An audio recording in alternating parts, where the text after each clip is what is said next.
කය ධර්ම, වය ධර්ම කියලා තියෙනවා. විරාග ධර්ම, නිරෝධ ධර්ම කියලා තියෙනවා. මේවට ආර්ය අර්ථයක් තියෙනවා. ඒ ආර්ය අර්ථය වැහුනොත් ධම්ම ආબોධයට බාධකයි. මොනවද වැය වෙන්නේ?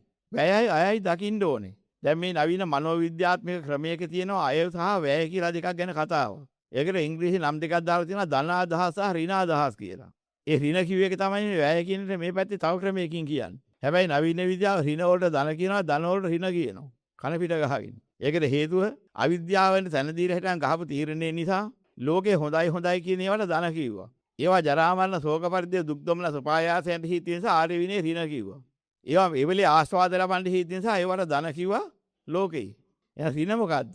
යමක් නිසා දුක් කරද විඳින්න හේතු වෙනවා නම්, යමක් නිසා අසාරත්වයට වැටෙනවා නම්, ඒවා කොහොම වය ධර්ම. එහෙනම් යම් කිසි සංකාරයක් නිසා අවිද්‍යාව පත්‍ය සංඛාරා කරන හැම එකකීම හම්බ වෙන්නේ මොකද්ද? හොඳක් නම් හම්බ වෙන්නේ නැහැ වැය ධර්ම මිසක්.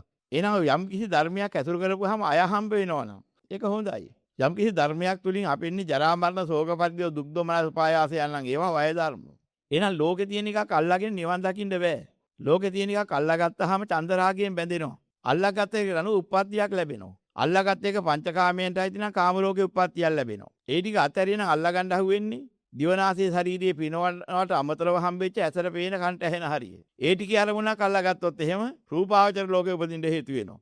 ඇහැට පේන කන්ට ඇහෙන ඒ ටිකෙන් ඒ හරියත් අත්හැරියෝ. ජීවත් වෙන ආසාව කිය දැනෙන එකක් එනවා. ඉතුරු වෙනවා. අන්නේ විපොඩ්ඩේ හිටියොත් එහෙම එයා ගිහලා අරූප භවයේ උපදිනවා. දැනගන්න තිබිච්ච බලාපොරොත්තුවක් බිඳුවර වැහැලා ගියෝ. ඔහුට උපදින්න භවයක් නැහැ. තුන් භවයෙන් නිදහස්. එහෙනම් තුන් භවයට අයිතිවන්නා වූ සංඛාර ඔක්කොම වාය ධර්ම. එහෙනම් අප්‍රමාදයෙන් සපයා ගන්න කිව්වේ මොකද්ද? සංඛාර නිරෝධේ යමකින් සිද්ධ වෙනවා නම් අන්නේ ටික සිහි කරන්න. ඒ සිහි කරන ධර්මයක් අලෙන්න එපා. ඔරුවට උපමා කළා.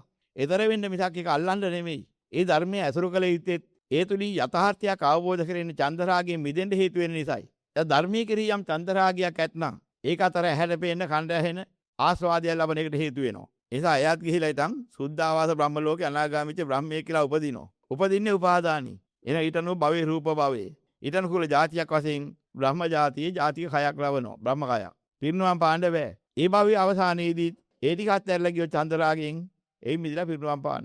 ඊ අනාගාමී කෙනාගේ ලක්ෂණේ. දහමට තියෙන චන්දරාගය අත්හැරලා නැහැ කියන්නේ ඒකයි. නැ සියලු සංඛාර වලට ධර්මයට අයිති. නිවන් දැකීමට හේතු වෙන ධර්මයේ තියෙන නිවන් දකින්න මිසක් අල්ලාගෙන ආස්වාද විඳින්නවත් තර්කවාද කරන්නවත් නෙමෙයි. ඒ නිසා කියනවා තර්කවාද කරන්න බණ ඉගෙන ගන්න එපා කිය.